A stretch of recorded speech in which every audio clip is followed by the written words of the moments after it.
I've truly admired like having your piece of property and you building it the way that you want it and manipulating deer movement and managing those deer. Going with a public land grind for a week can open your eyes to just a different view, mindset, and like I really think it heightens your senses again. Sure. It's like I don't want to say you get soft on your private land, but you have so much more you get soft.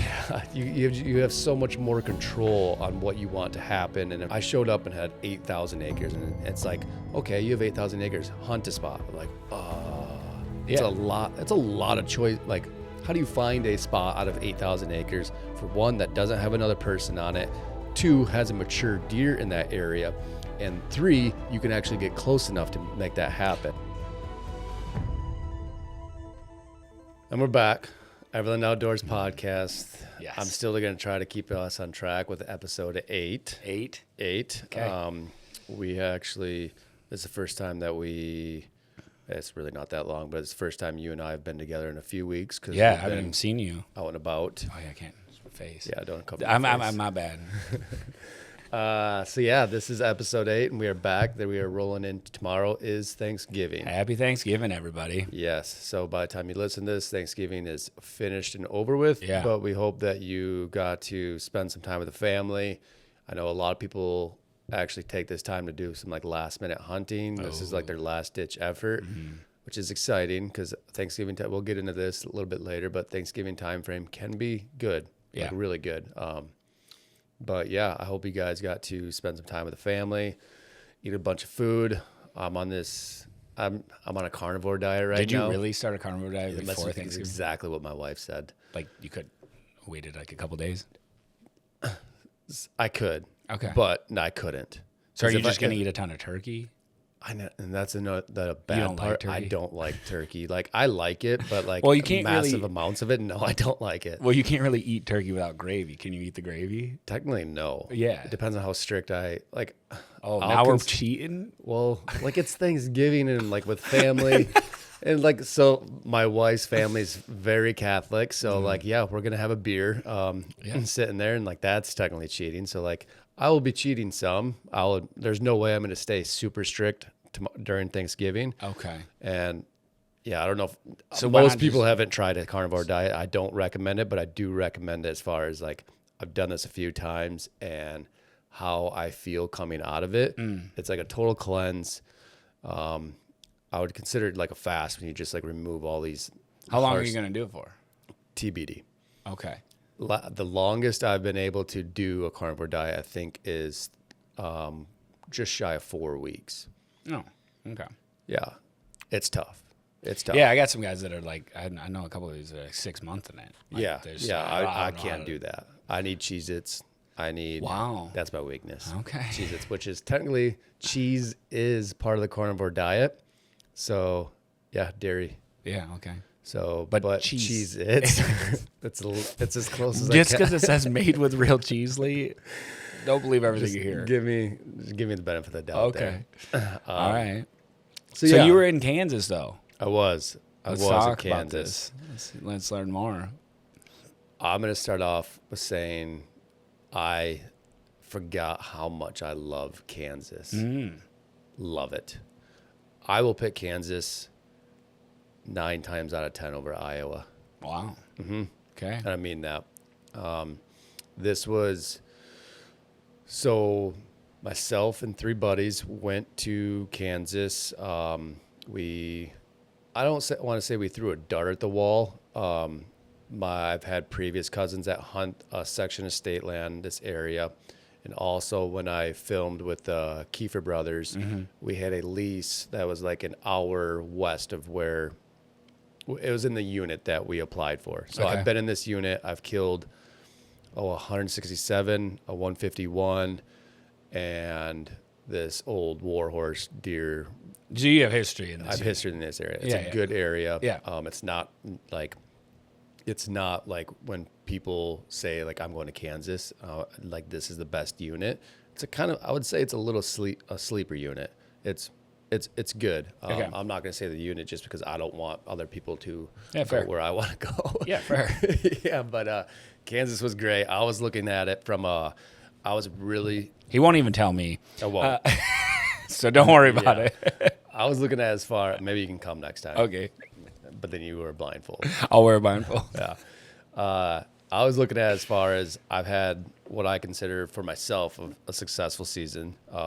Harvested a very large elk. Yep.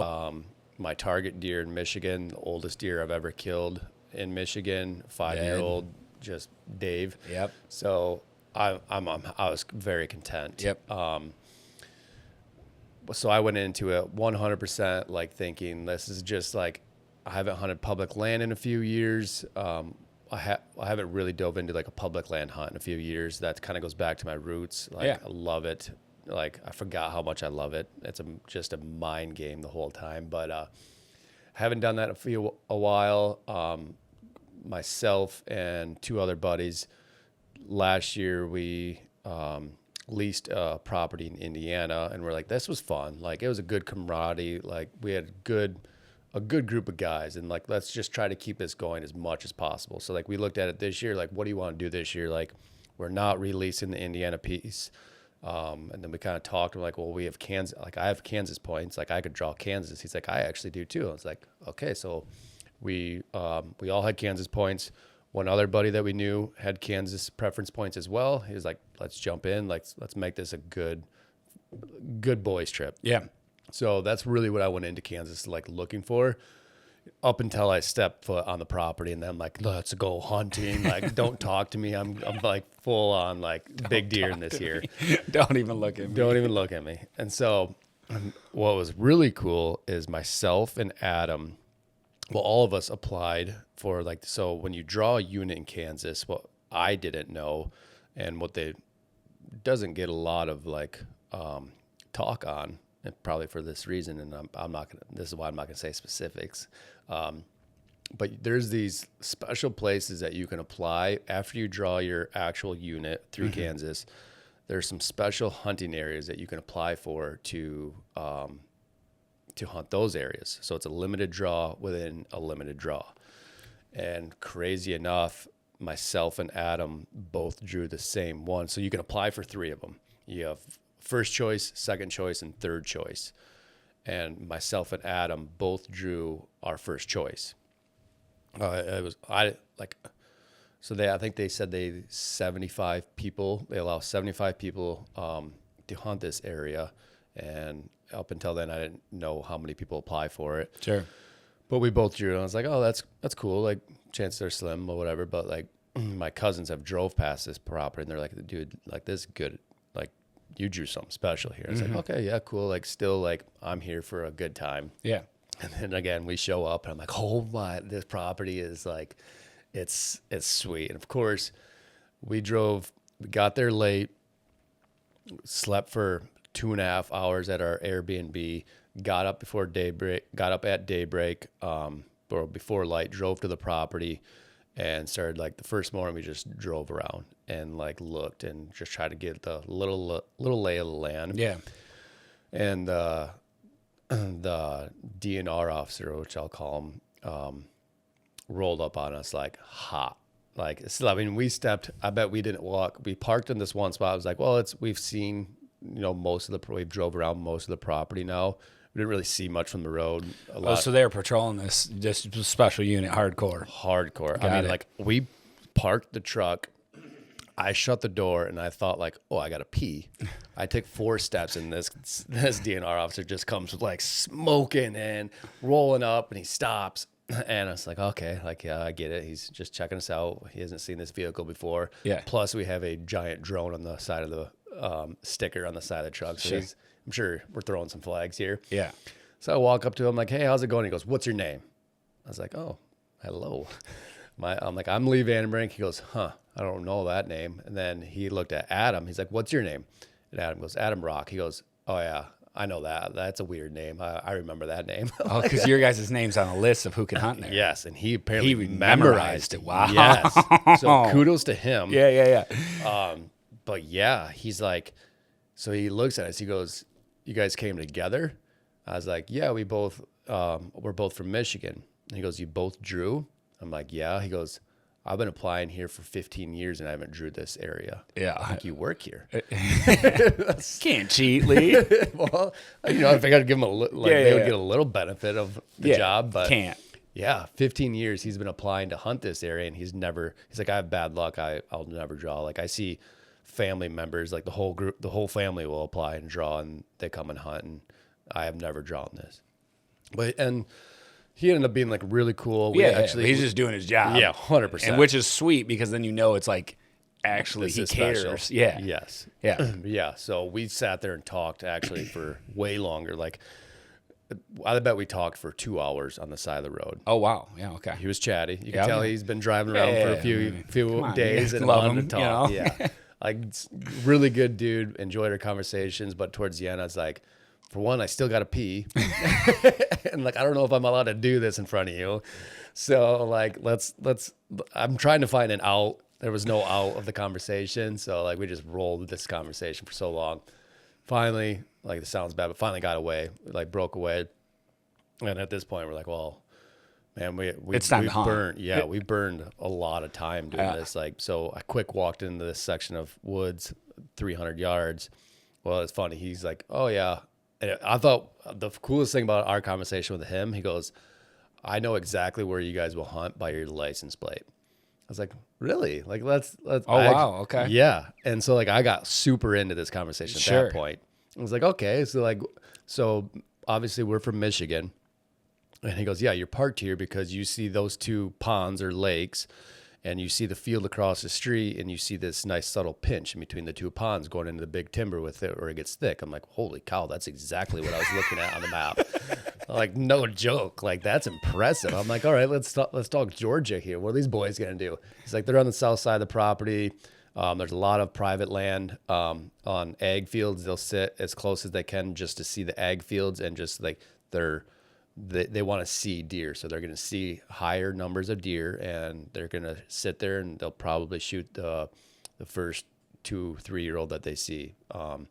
He's like, he starts going like, I've started just throwing states at him. I'm like, dude, he was like, I mean, it's spot on. Like, get this guy on the show, dude. 100%. We got to find this guy. Yeah, I got his number. Okay. I got his number. All right. I'm afraid it's going to be a 7-hour podcast, but whatever. Yeah. We'll break it up. 100%. I just want to hear the this. whole time I was thinking like, dude, this would be a great podcast. Like, let's I mean, stereotypical every single state. Like, let's he's seen it. He's seen it. It makes sense. He was spot on with me.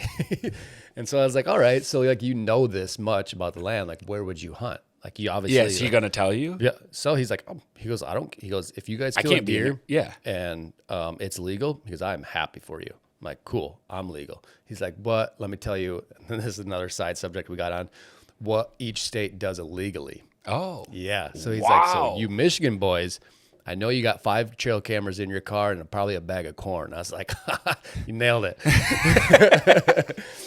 And we didn't have trail cameras or corn, which Adam, literally before we left, he goes, should I bring my trail cameras? Like, no, like, you can't roll trail cameras on public land. Yeah. Let's not even have them in the vehicle. Yeah. He's like, fair enough. So I'm like, dude, you were almost pretty spot on. Yeah. And he's like, but like the bag of corn, I'm like, that's ballsy. Like, yeah. Guys really like bag of corn on public land. And he's like, catch them all the time. I'm like, oh, okay. So yeah, he's going to be a cool podcast. Yeah, no. But that's wild. So did he tell you of any of the other states' laws that they break? Or did you not get into that? Yeah, I don't remember what it was. Okay. I don't remember what the other laws. The whole time on my eyes, just like at that point in the conversation, I think I was like checked out. I'm trying to walk away. Yeah. So, but did he tell you where to hunt? Yeah. Well, he gave his recommendations. He's like, I would stick on this north side. He goes, this north end produces most of the time a lot of mature bucks. Like most of the time, the mature deer that are shot out here come from this north end. Guys hunt this section quite a bit because they see, like, everybody sees the same thing when looking at a map. Yeah. Guys that recognize that hunt it, but it still produces. Like, there's a reason. Like, yeah, everybody does come here and hunt, but it produces because there are those natural pins and pinches and like really thick areas. Yeah. So he told us a couple spots. He's like, I just like everybody hunts the south end. Like, Yeah. don't like, I would stick to this north. It's like, okay, cool. Going into day one, where did I hunt day one? First morning, like it's always like, so that at night, Did you hunt that evening? we hunted that. Oh, that's right. So we did hunt that evening. So we basically power walked a couple spots, saw a couple really good potential spots, and I was like, cool. But this is like getting towards the south end of the property, and this guy told us don't go to the south end of the property. And so we backed out. I did hunt the north section that night. Oh yeah. So first night into it, I was embarrassed. Like I was like, if somebody's watching me, they're like, these Michigan people are just terrible at hunting. What is he doing? So I went to the north section of the property. I don't remember where Adam went, but we walked into like I walked like 50 yards off the road on this one section, and like the rubs that I saw were like, I was like, holy cow! Like I've never seen so many rubs. Big rubs. I mean, like around big cedars in a section like this much in my life. I'm like, so wait, instantly I'm like, I've seen more than enough. I'm not coming in here till it's time to go hunting. I backed right out. I'm like, I got a saddle. I can find a tree. No problem.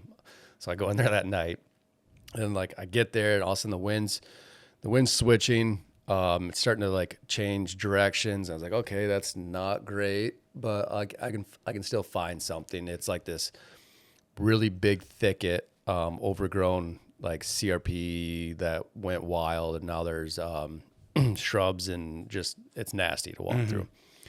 So I was walking the edge of it. I'm like, I just need to find a spot, and I was kind of just creeping the edge. It was kind of windy, so I had like pretty quiet walking.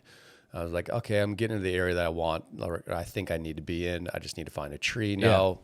And then a couple doe jumped up. It's like, okay, I am in the area. Like it wasn't great that I bumped them, but like it shows that like this is where they're using the property. So I'm looking around, looking for a tree, and the next thing you know, I'm like, I walk like 10 more yards, and I'm still like scanning for a tree to get in that I could have like shooting lanes and stuff like that.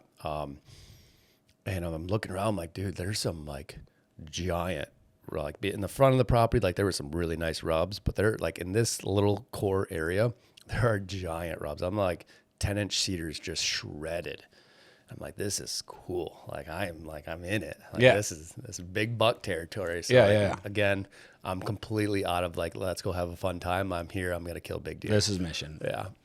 And so I'm looking around and it's like seeing all these rubs, and they all like congregated around this patch of cedars right on the edge of the thicket, looking over this river bottom type scenario. Like I'm like, yeah, this is big buck bedding area.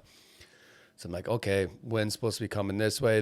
He's gonna cruise this downwind of this thicket, this doe bedding area. And then I'll be able to look kind of out. It was pretty thick river bottom, but I'll be able to look out to the river bottom and kind of just see how the deer are using this section. I took one more step to look in for a tree to hang, and literally completely silent. I just see a gigantic body stand up and run away. I was like, that sucks. And then I look where that deer was bedded, and there are 5 ginormous rubs right there. I'm like, yeah, that's most likely that guy. Yeah. That's his spot. Yeah. And so at that point, I'm like, it felt like a soft bump, and I've heard of people like soft bumping deer in public, moving in on their core area, and the deer will actually like circle back and do that. I've never had success soft bumping deer, but I'm like, you never know. So I get in there, and like, and there's still like, I cannot find a tree. Like there's trees, but like I can get in them, but there's like, once I get in them, you might as well just be in a cornfield. Like you just can't see, you can't shoot, nothing. I thought I found a cedar. I start getting halfway up this cedar, and I'm starting to like second guess myself. I'm like, I don't know if I'm going to actually shoot. I have an opening, but I don't think I can shoot this opening. And I hear a deer cough. I was like, oh, okay. So I pause.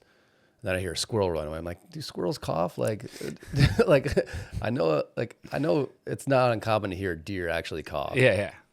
And so like, long story longer, I climb back down. I'm like, I can't get in this tree, won't be able to shoot. Worst case scenario, I'm just going to sit here on the ground. So I'm sitting on the ground. All of a sudden, I'm pretty sure it was like right at that mix between you're not sure if it was a buck bumping a doe past you or if it was a squirrel. But I'm 85% sure I heard branches hitting antlers. So heard that going around. So I'm like, man, this is like, okay. I'm like scanning around. All of a sudden, next thing you know, massive wind change. Like went from wind in my face, and then next thing you know, for like a solid 5 minutes, it's just blowing at my back right into where that potential deer squirrel was. I'm like, this is bad. Yeah. I could sit here, but like, why? It's still night one. We arrived less than 24 hours earlier. So I'm like, worst case scenario, I'm just going to check out this piece. I can't come back here tomorrow morning and expect to find a tree and hunt it. Like, I just can't hunt this area without sitting on the ground and having a 10-yard shot of one window. So I'm like, not what I want. So I'm like, I'm going to just sneak through around here. I more or less got into the thick of it, the absolute thick of it. I'm like, I'm not turning around and going back towards the truck. Like, I just want to see this property.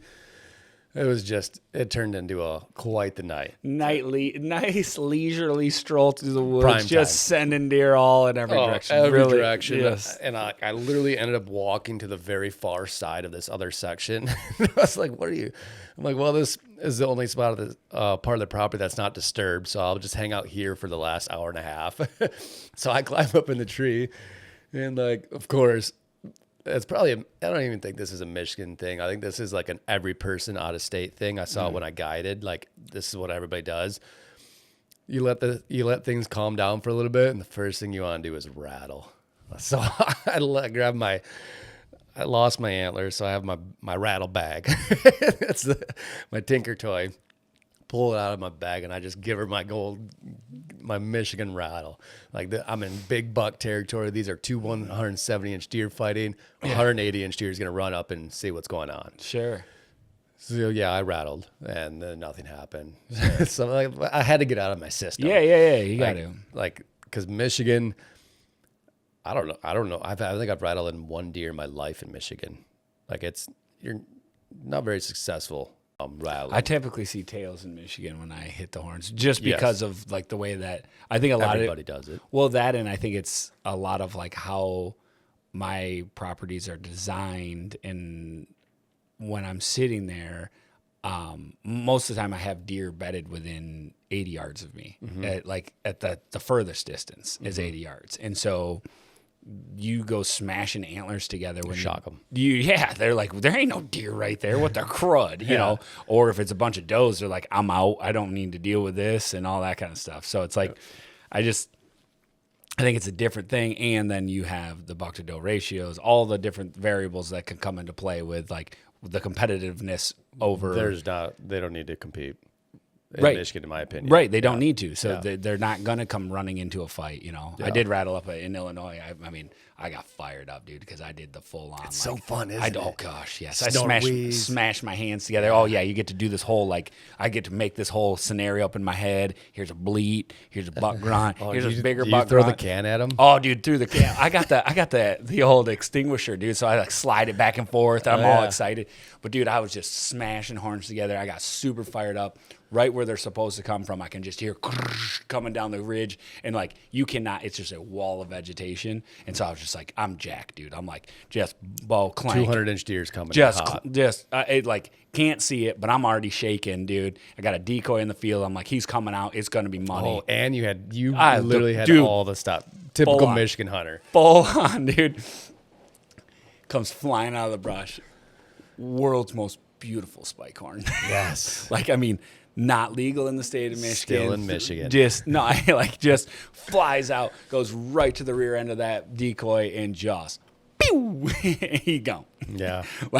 Just smelled that, got downwind of it, out of there. That's awesome. Sorry. Yeah. But keep going. Kansas. So day one, you wrap up. You're doing your. I ended up seeing 2 bucks. Oh, cool. Yeah. Good they did not come into the rattle, but it was funny because I was sitting there and man, I saw I didn't even see portions of this section that I wanted to see. So I'm like, Can you give us an idea of an acreage range that we're playing with here? Because So the total that I get to choose to hunt from is 8,000 acres. Oh, okay. I was thinking like 60. So when I say a section, like basically, Yeah, it's like legit section. It's broke up from a couple different road systems. So it's the very north end of the entire piece that I get to hunt, and across the street there's one little section. It's like 250, 300 acres. Yeah. Big, decent sized section, but kind of different, a little secluded from the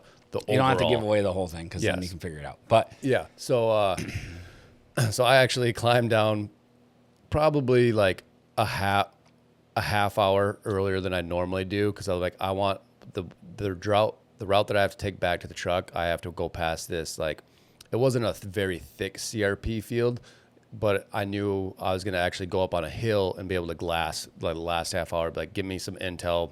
Are the deer, using this CRP? Sure. Are they scent checking this thicket? Because again, the wind changed from where it previously was. I do have to say something, like, because I find myself, I used to never be able to do that. Yeah. But like the more valuable that is, then like, because I would be like, well, I got to just stay here and hunt. I got to use my time. But it's like, I knew I wasn't in the right spot. But so, the like, intel is better Yeah, to go get the 100%. right intel, because I'm like, well, I could shoot a deer if I stay. Yes. But it's like, it's always, not always, but a lot of times it's better to just go get the Yeah, intel. especially like night one. Like again, when I climbed up in the spot, I was like, I gotta stop walking. Like, it's time to like just. I was just hot. Yeah. it was like 75 degrees.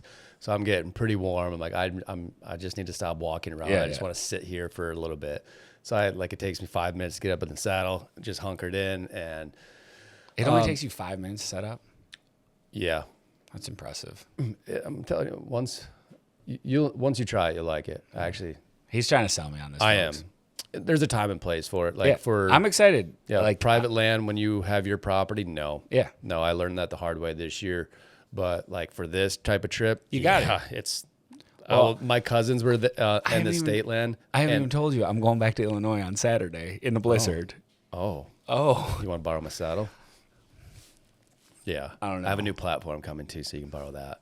but this is a whole Yeah. So I get out of the saddle, get Yeah. out of the tree, and literally I'm taking the last stick off the tree, and I just happen to turn around behind me, and here comes this buck walking past me. I was like, oh, a spot that I picked wasn't too bad. And actually, like the tree that he walked by, I contemplated like climbing into just because it'd be a really good vantage point. Sure.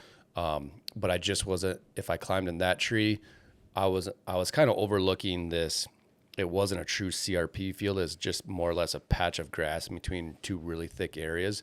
So I was hoping to see like our deer crossing from this thick area to this thick area. They weren't. They were actually going in the giant CRP field behind me. So I let him get past me. I was like, okay, so the deer are using this CRP field that I'm glad I'm getting out earlier. I'm going to get to a vantage point to see what's going on. And I walk out in the CRP field. All of a sudden here, I'm like, oh, why is he snort wheezing at me? I'm like, okay.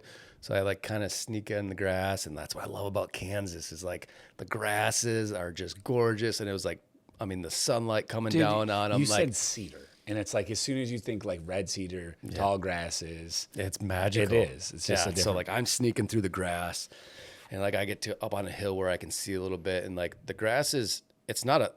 The rest of this property, the CRP is like you can't see through it. This Right. one is just enough that you can see like the top section of their body, and if that has a headgear, you're gonna see antlers. And so I get out in this field. I'm like, well, okay, where is he? Why is he snort wheezing right now? Like he literally just walked past me at 15 yards and for sure saw me, but didn't care and just kept walking past, which also led me to like something's going on out there. So I sneak out there and I'm looking for him. All of a sudden I catch a couple doe. I'm like, okay, so he's obviously something's going on out here. It's exciting. And then I caught this frame of another buck.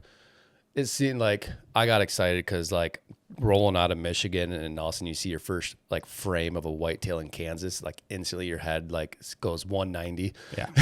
But, Giant. yeah, realistically it's like a 130, but got jacked. Yeah. And he's sitting there snort wheezing at that buck that walked past me, and he starts chasing him off and like going on this and this and this. And I'm like, cool, they're in the CRP. Yeah. So night one, pretty Awesome successful. intel. Yeah. Really good. You ran all over the property. Ran all over the property. Good job. I think the next morning, I didn't even go to that section because I was so intrusive on it the night before, and the wind changed again. So this whole week was quite wild. Which again, major plug to saddle hunting is every morning and every evening we had a wind change. Sure. Like it was wild. In 1 week I've never hunted that many different. We had every wind direction possible twice. We got to get that one of these days. We'll bring up that study.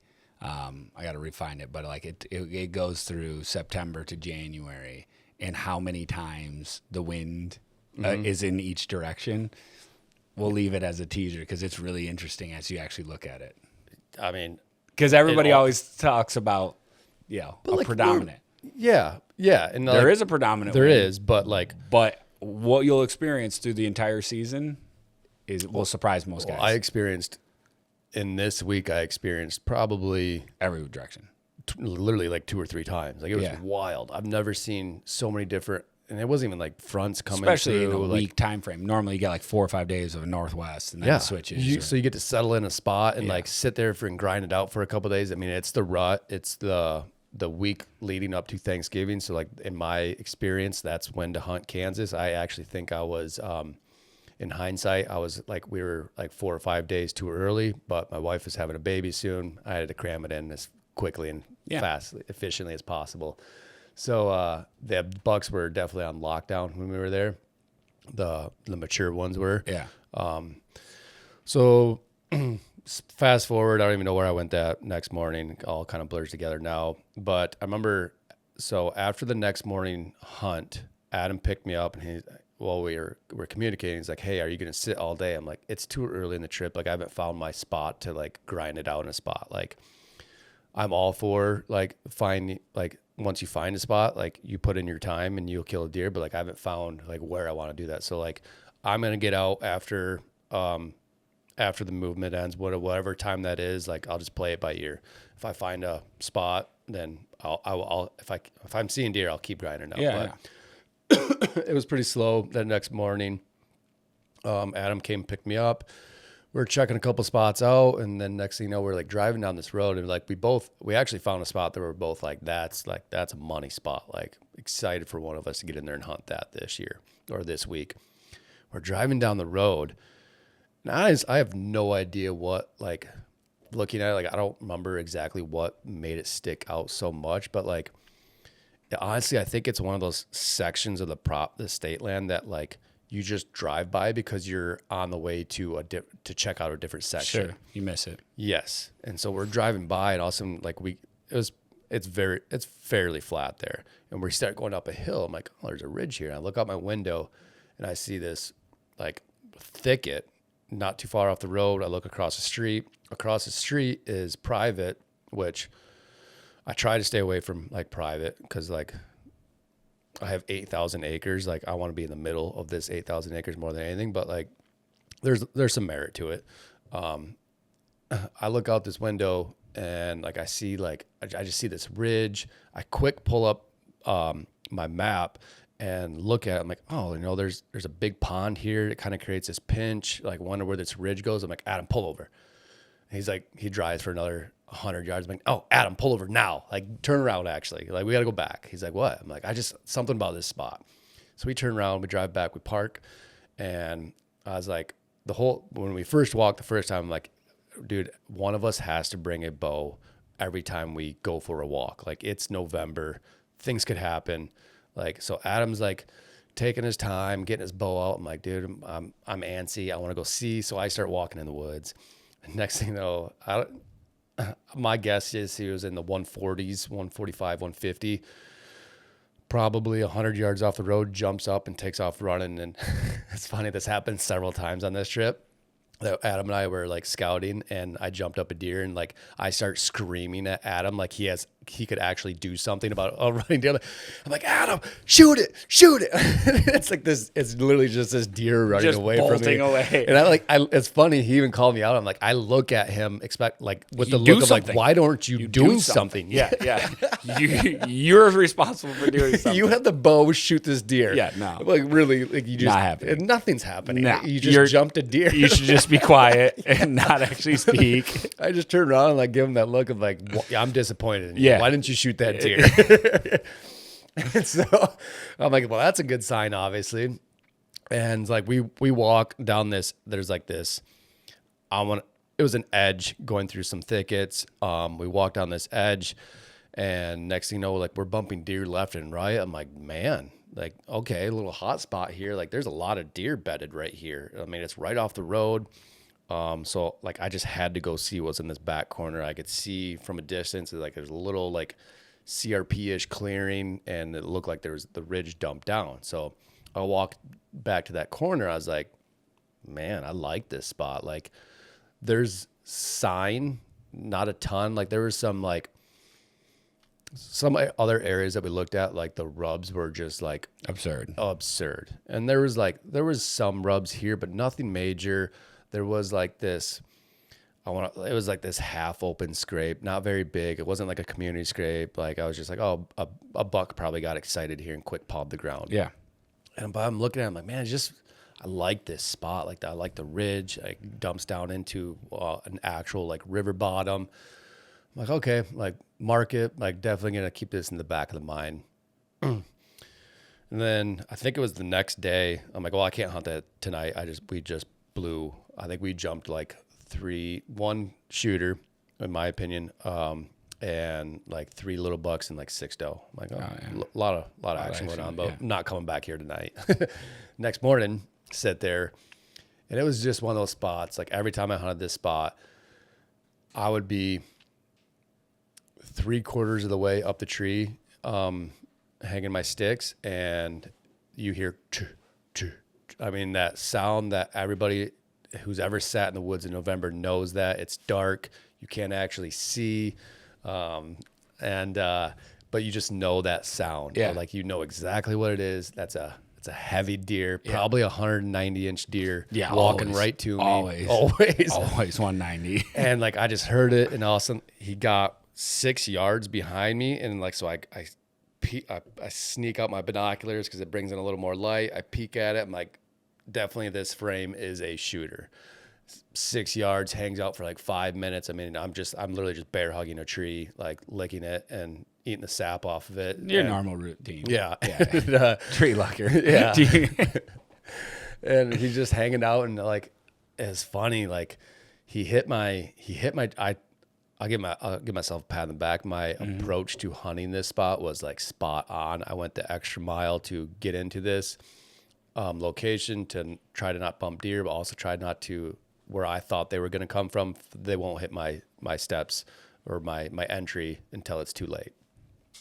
So he got past that and then hit my walk in, and he sniffed it literally to the base of my tree as I'm still, just licking sap. Yeah. And he looks up at me, and like, I could just feel that he was, at this point, I'm just like bearing a hole into the tree. Cause I'm like, maybe he'll stick around till an hour from now when I can actually shoot him.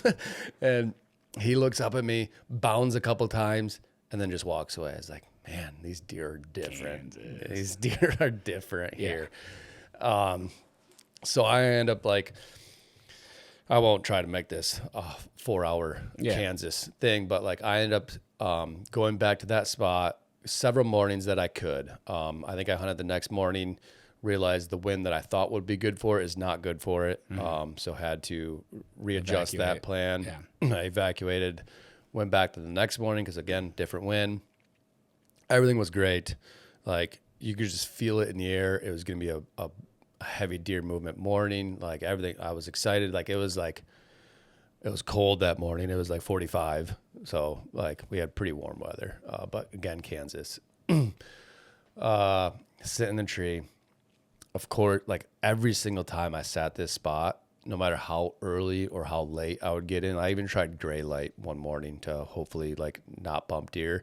No matter what, 3/4 of the way up the tree, I have a buck underneath me. Like I'm like, man, there's this ridge system that goes through it. It's so subtle, but they love it. They have to follow it. They have to follow it. It goes. They can scent check so many different little doe bedding areas. They have a little pond up there that they can quick go get a drink at. Like the edge that you can like. Again, it's so subtle, but it's so like once you see it, it's like, man, this all makes sense. And I'm let the deer go past me, get up, get my platform on the tree, stand on the platform. Another buck comes, hangs out for like 10 minutes. I'm like, this is just like, it's getting like prime time. I'm back to hugging a tree, not like fully set up yet. And this buck just hangs out for like 15 minutes, walks away.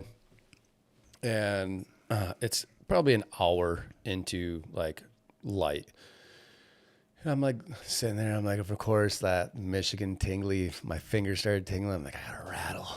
I gotta rattle because it's so fun. And so grab the old bag out of the backpack and I shouldn't say I smash them together. I roll the logs, the linking logs inside of it together.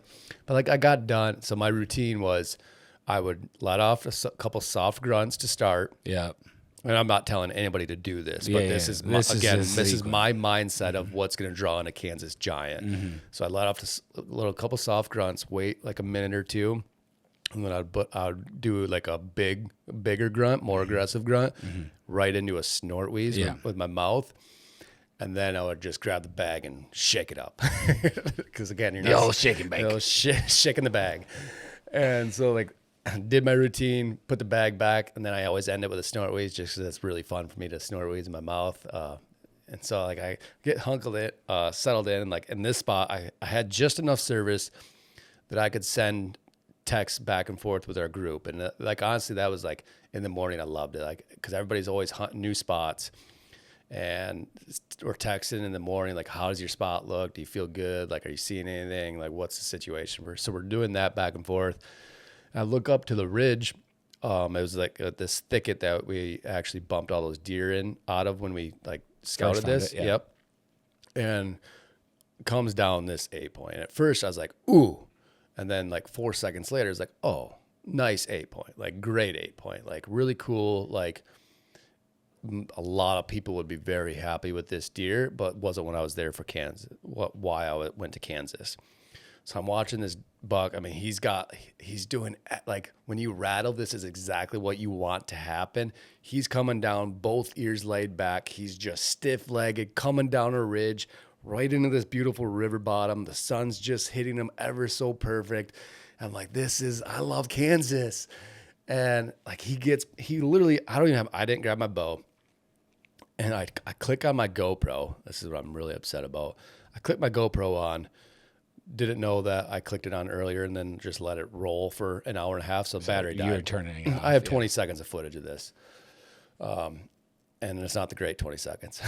So he's literally coming right to the tree. He gets to, I bet he got within 12 yards walking past me. I still haven't grabbed my bow. I'm just looking at it, admiring this. I'm like, nice deer. Like, cool. Like that was awesome. Like I'm pretty fulfilled like with this experience right now.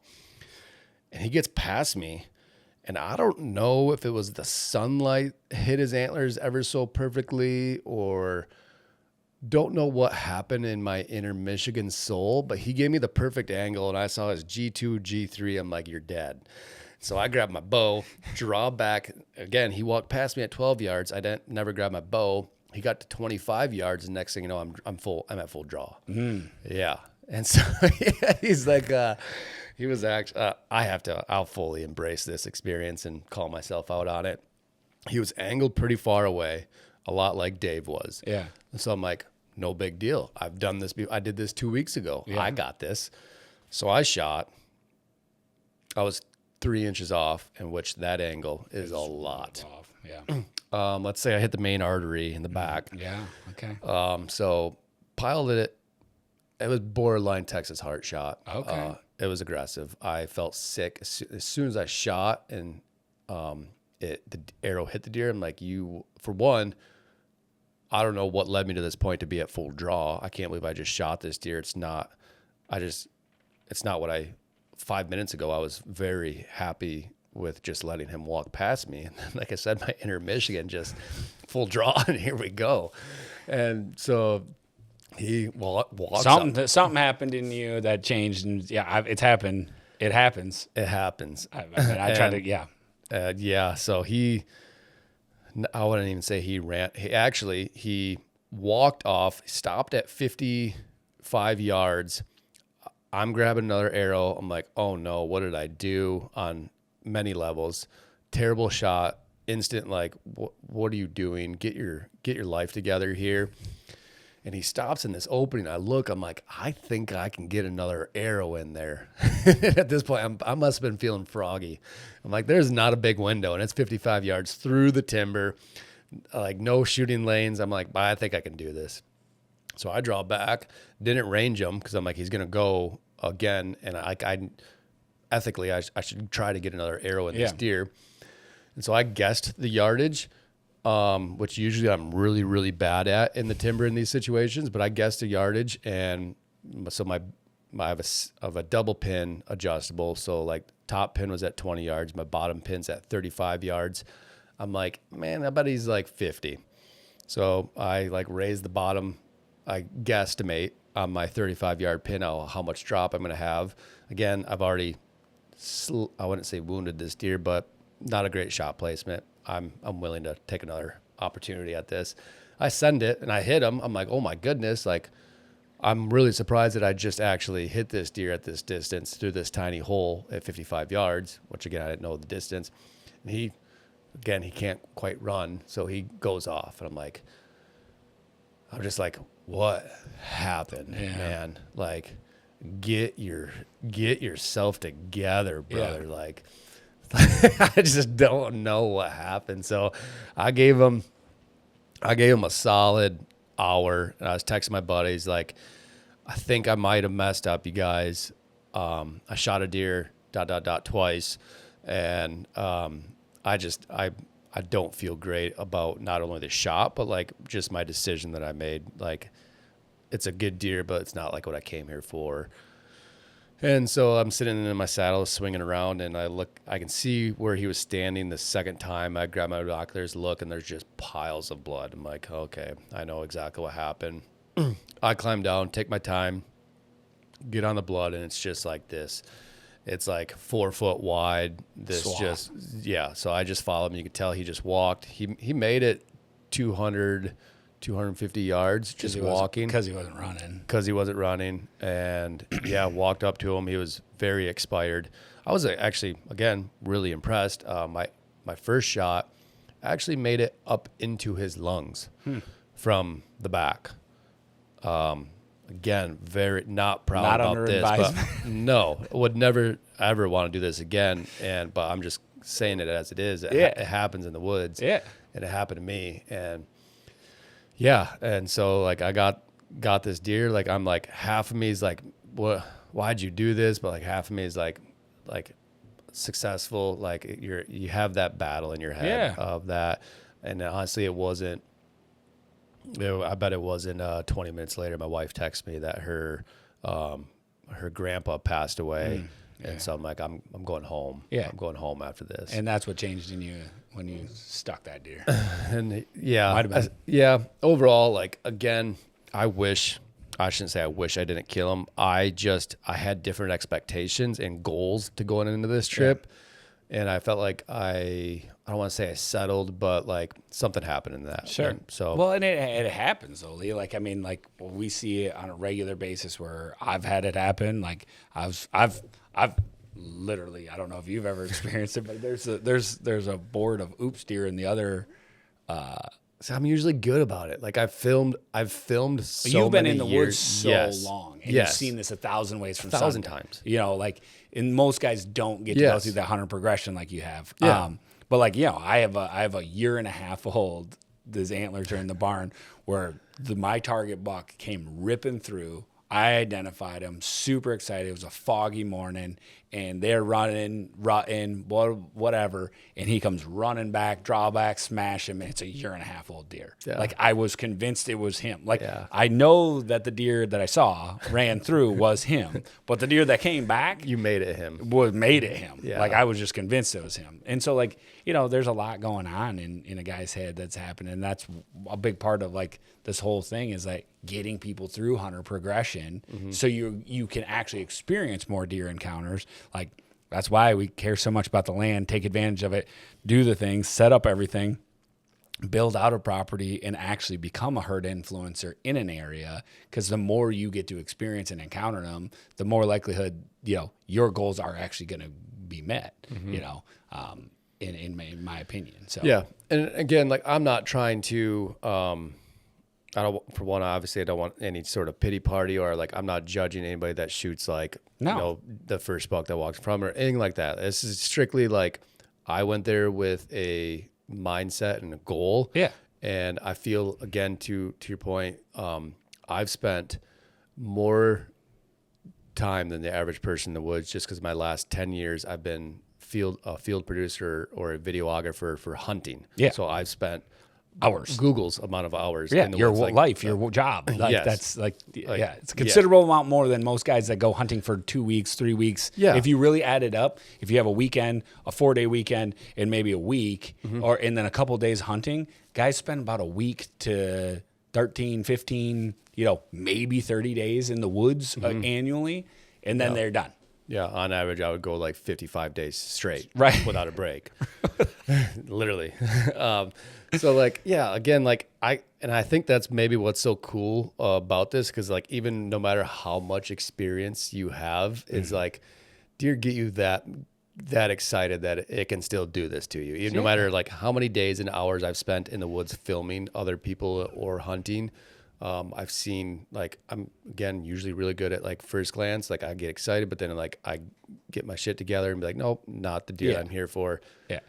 Something about this guy just did it for me at that moment, and I was at full draw and blacked out, and yeah, here we are. So, I mean, I've done it multiple times where it's like, first glance, I've caught myself saying shooter. yes. And then I'm like, dude, why? Like, because it messes with you. Because I do, like, going back to the, like, biblical stuff, like, words do have power. Like, we are actually going to be accountable for what we say in this life. It's very interesting as we look into that. But, like, as you unpack that, what we say, when I just say out loud or even into my own head, shooter, it changes the whole thing, my whole dynamic. I have to reconvince myself by saying it's not a shooter multiple times after that. But as soon as I say it once, it's like, dude, game on. Game on. But it's like convincing myself the other way is so much harder. Well, that's what's so funny about this situation is, like, I went from, like, instant, like, I saw him, like, ooh, but then I was like instant, like, oh, no.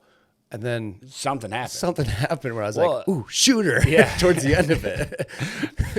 After watching him for 3 minutes slowly saunter past me. Yeah, it happens, but I mean, it's fun stuff. And, like, as you said, though, like, your ability to take what you know from habitat design, building a property, going and seeing, and, like, what we started out with the DNR officer talking about where the different license plates go. And by the way, I was on the south end of the property. Oh, okay. So you didn't heed his wisdom. No, I did not. But as we look at all that and we take what we know about designing property and laying out properties and how we're gonna, you know, take advantage of bed to food movement, because that's really what it's all about, is bed to food. That's what they're doing. How do we get in between them? How do we make it so we can get there and get out and all that kind of stuff? And as we're winding down in this season, as we start to prepare and play the chess match, it was awesome, because my son the other day, we were talking, and he was like, he's been trying to figure out what sport he likes the most. And so he's Like watching or playing? Playing. Okay. And he's like trying to figure out what's that. And then Dylan, the one that shot his first buck this year, and he was like, hunting's a sport, isn't it? And I was like, and I was like, and that's why And it's your favorite, it- son. I didn't say that, but I did say, and the reason it's my favorite is because it's a chess match all year long. It's up to you how well or how you want to play the chess match. Yeah. And so you can play the chess match by just showing up, and praise God for the guys that just want to show up and go out of state land, shoot a deer, like have fun with that. That's your goal. I like to play the game by building the piece of property and laying it out. And I've said this to you, like, I am not that great of a hunter. Like, I can read deer sign. I can go out there and take those same concepts to state ground and go figure them out and look at beds and look at the maps and say, here's beds, here's food, this is why they're going to do this, and go and be pretty darn accurate on the fact that there's going to be deer movement there. But then at the same time, really laying out a 40 acres, I have way more fun with that. And for me, because then it's like, oh, this year, this deer's in here. He's using it this way. He's using it this way. And we get to see that chess match. And so I'm like, yeah, this sport is played out. Like, win or lose, it don't matter. I'm playing the game, and we get to play it. I feel like I get to play it all year long. And going into this year's habitat season, mentally, I'm realizing that I'm kind of having this conundrum with what property I'm going to like get after, because Why not both of them? Well, all of them, but I'm just saying I don't know if we're going to have this one. And so like that's where I'm like, all right, like all these plans, all this stuff in my head, it's like, all right, I just got to make a decision if we're going to hang with it or find another one. I've been searching, don't know. So that's that awesome. I think a lot, is interesting on this. For one, I think, and this again, my opinion, but guys that get, the last, I would say 5 years, I've truly admired like having your piece of property and you building it the way that you want it and manipulating deer movement and, managing those deer. I forgot how much out of state hunting and like going to the public land grind for a week can open your eyes to, just a different view mindset. And like, I really think it's like, it heightens your senses again. Sure. It's like you get, I don't want to say you get soft on your private land, but you have so much more you get soft. You have so much more control on what you want to happen. And like that, you go to public land and you can't even like trim a shooting lane here. So like, but you're like, I showed up and had 8,000 acres, and it's like, okay, you have 8,000 acres, hunt a spot. I'm like, it's a lot. It's a lot of choice. Like, how do you find a spot out of 8,000 acres for one that doesn't have another person on it, two has a mature deer in that area, and three, you can actually get close enough to make that happen? Oh no, it's a whole nother level. Like that's what we're saying is like, and most guys start out there, then get disappointed and don't, because it is hard. It's so hard, but so fun. But at the same time, on the opposite side of it, finding the time to lay out your property and do it right. And that's one of the things that I've found over the years is that so many guys, they jump on a YouTube video and they read about a habitat improvement, and then they spend 2 weekends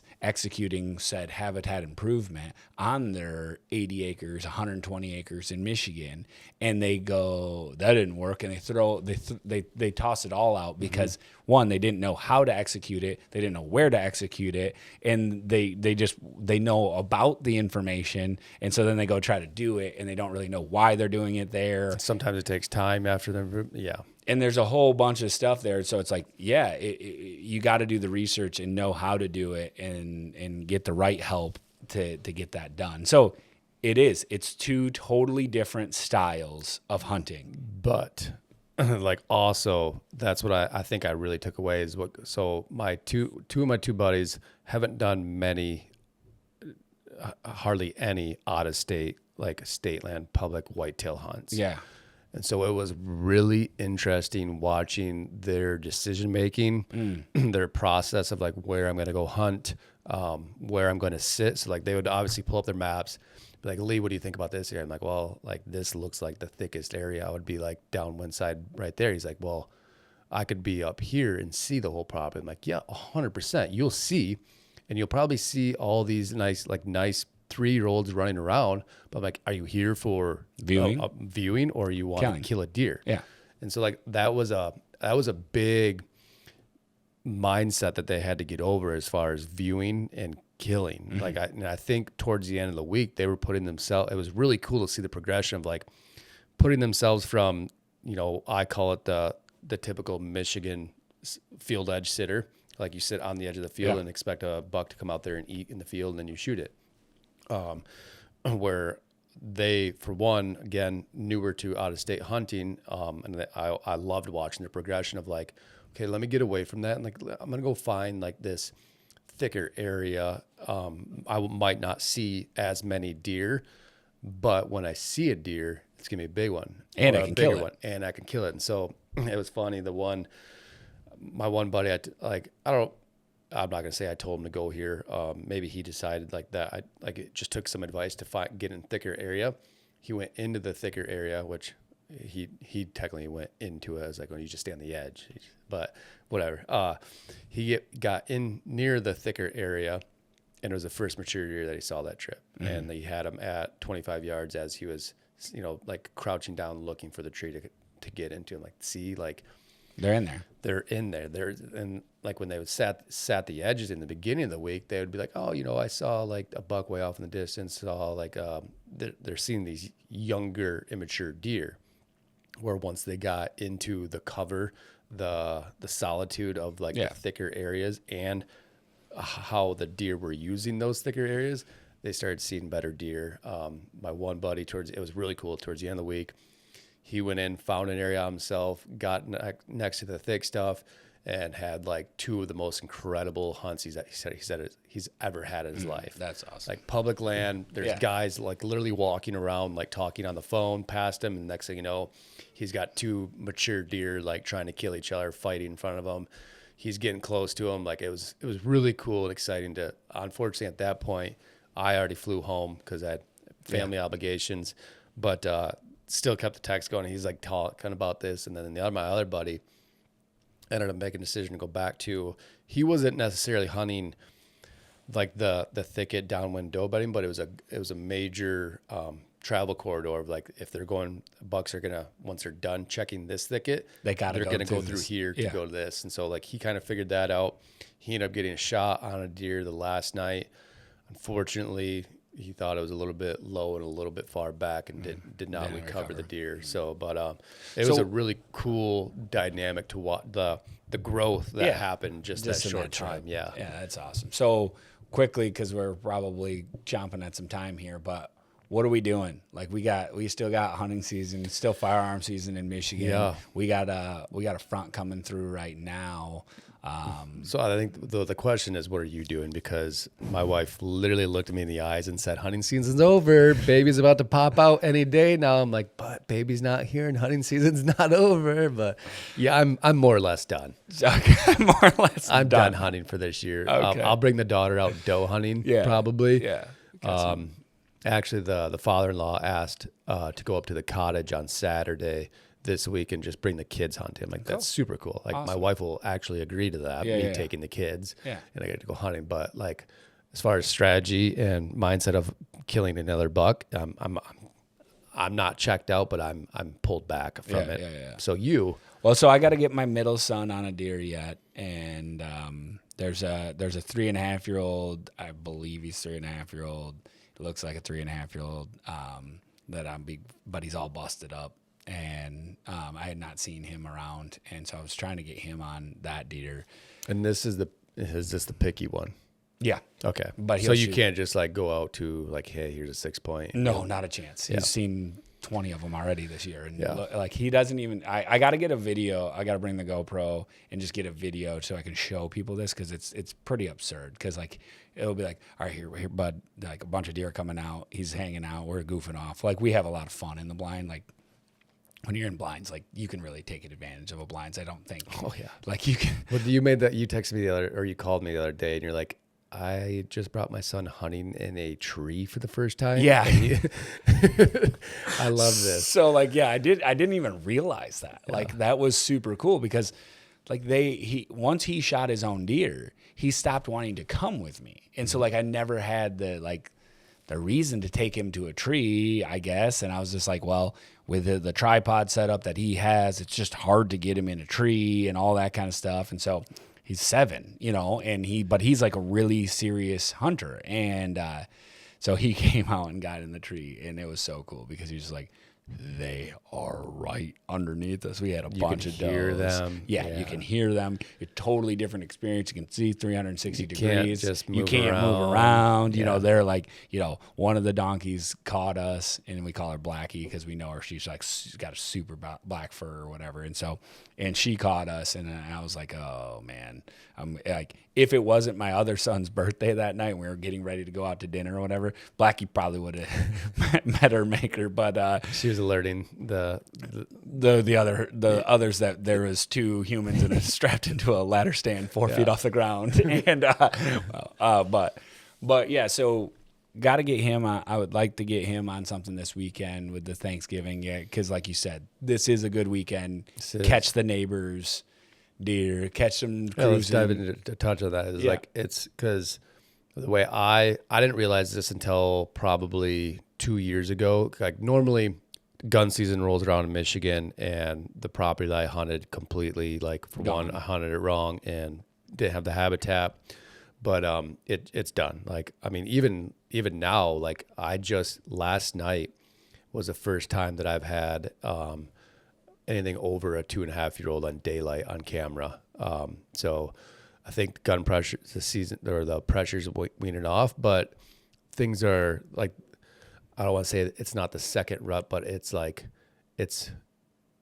I feel like it's a last chance, last effort. Yeah, I think we have so many does in these areas and stuff like that. And as they all start to get bred and it just takes time and all that kind of stuff, you have this longer drawn out series of breeding sessions that are going on that,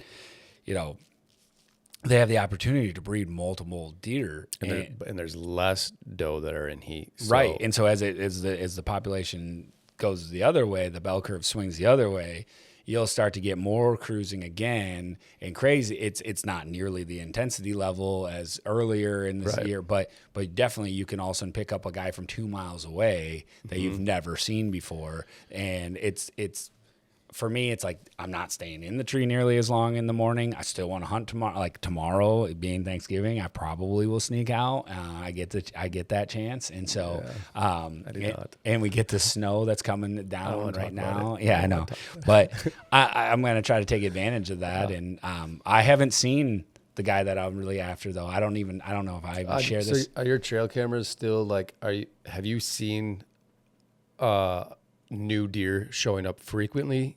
I'm just saying, yesterday I got a daylight picture of a buck I've never seen before, 3.5-year-old never seen before. Today I got another 3.5-year-old I've never seen before. Happening. So it is definitely happening. But I'm also seeing the deer that I've been seeing.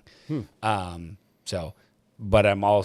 also lost one of them, but I stepped on him, so that's on me, and that was just unfortunate. So hopefully, when I say I stepped on him, I got in the tree. He was directly bedded underneath the tree. Basically stepped on him. That didn't go so good. So do you think a mature deer is more apt to traveling like a distance right now? Like, so like to your point, like you said, you still have your normal deer like hanging around, but all of a sudden you get like these 3.5, like again, we're in Michigan. So like that's an older deer. Yeah. You get these deer showing up right now. So do you think mature deer more apt to like make that travel because they know if they will find a doe in heat yet? I don't think that I can say that blanketly because I've seen my personal experience that I've seen every deer, just like you and I, have our own unique personalities and differences and nuances. Yeah, fair. That some of them will. Some of them are just going to go. Yeah. And but others are not. Others are just homebodies, and they, that Diablo buck or whatever that I was after, like he moved down to the neighbors. Don't know if it's because I bumped him.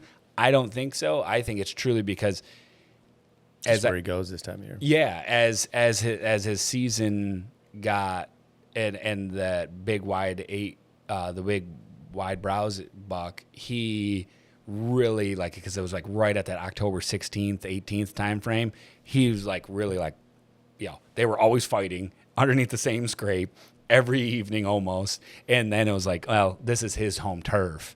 And so I'd really like to shoot him for that purpose, because that's what I like to see is like, oh, you kill that deer and all of a sudden, whoop, you slot and you get a whole bunch of other ones. That would be super cool. Yeah. So it hasn't happened for me yet. Dave is gone, obviously. You had a shooter that you hadn't seen, though. Did he stay or did he go? Okay, he just come through. Nope, just come through. But I say that, and again, I was very, I pulled some of my cameras just to lower the monthly bill here a little bit. Sure. So pulled some of my cameras, and I left the cameras that are just kind of like, they're not like in the chips. So like there's definitely, I'm sure, bucks that have Unseen deer. Yeah, but like if they were to stick around eventually, I would like to think that I would get them on camera, where I still do have cameras. So, but I haven't seen like that next like buck moving and like claim this area. And it might not. It might I hope it does wait, because there are gun hunters on that property right now. Yeah, it could, and it very well could, and sometimes it does take all the way until next year. Yeah, until they start to batch back up. They do their shifts. You see the summer movement. They find a spot. They're thinking that that's going to be theirs. And like I always say this, like deer don't have mirrors. Yeah. And so like when they start to do the pecking order stuff and all that stuff, going through the spring and through the summer, now their antlers are all hard. They got to refigure out. So deer, it's like deer don't have mirrors. So are you saying like they don't know what? They don't know what's on their head.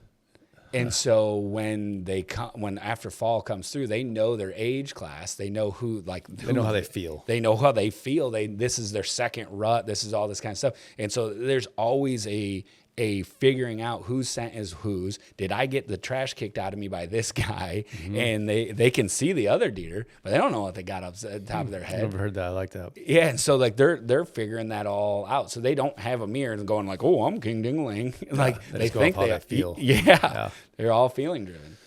So are you hunting this time of year, Thanksgiving time frame? Are you going food, downwind of doe bedding still, travel corridor? What's kind of like your mindset, like when you go to pick a spot to kill a deer this time of year? Yeah, me Thanksgiving morning, I'm still gonna crush. I'm gonna try to slip in, and unfortunately I stepped on them last time, but I'm going into the bedroom because they're the micro movements in the morning. They're not gonna take big swings and movements. Especially with gun season. Guns, small movements. I want to be able to see in those pockets and all that kind of stuff. Evening, 100% food. With a gun. So you are going food now? Staying as far back off of it as I can. Okay, so you're hunting the evening hunt and would be food. Evening hunt, but you're off the food, but you're hunting that travel to the food. Yeah. Okay. Yeah. So are you like, I guess property depending, but are you like kind of like 100 yards off, a couple 100 yards backing off? Like, it depends on the set, but hopefully I can get as far away from it as I possibly can for the ease of exit. That's really the reason is you can typically get there, but you can't leave because it fills up with deer. It will be still slow on food. Don't expect it to be early season activity with a flurry of deer or late season. Yeah, or late season because you got does are tired of getting run around by year-and-a-half-year-old. Button bucks are getting froggy. That's one thing I noticed too is the amount of doe that I'm starting to get back on camera. Yeah, they're starting to now start to go to their food patterns and all that kind of stuff. Yep. They've been so sick of getting run around and all that kind of stuff. They're starting to fight back a little bit more, So, yeah, but that's how I would approach it. I definitely don't want to go crushing into a bedroom that's a big mistake in the afternoon. Just don't do it. That happens too often. And there's probably, if you're in Michigan, there's going to be a neighbor sitting there with a gun, so you don't want to bump that into that. So, that's a domino effect you don't want to play with. Yep. So, awesome. Yeah, next time we talk, we'll be after post bellies are full. Mine's going to be full of meat. Hopefully. Yeah. Go get them, carnivore. It's bad. I just think I have my elk meat shows up this week. Oh, cool. It's actually in transit from Montana right now. I'll look forward to it. Via my uncle, yeah. And so then I have my deer from Kansas, and then I have cow beef left in the freezer. I'm like, you gotta start eating. I gotta start eating some meat. So I took it extreme and going full meat. Awesome. Nothing but Go get them. So, yeah. All right. Appreciate the listen, you guys. Yeah. Again, hopefully you had a wonderful Thanksgiving. And like, subscribe, follow us on all the things that people follow people on. All the things. All the things. See ya.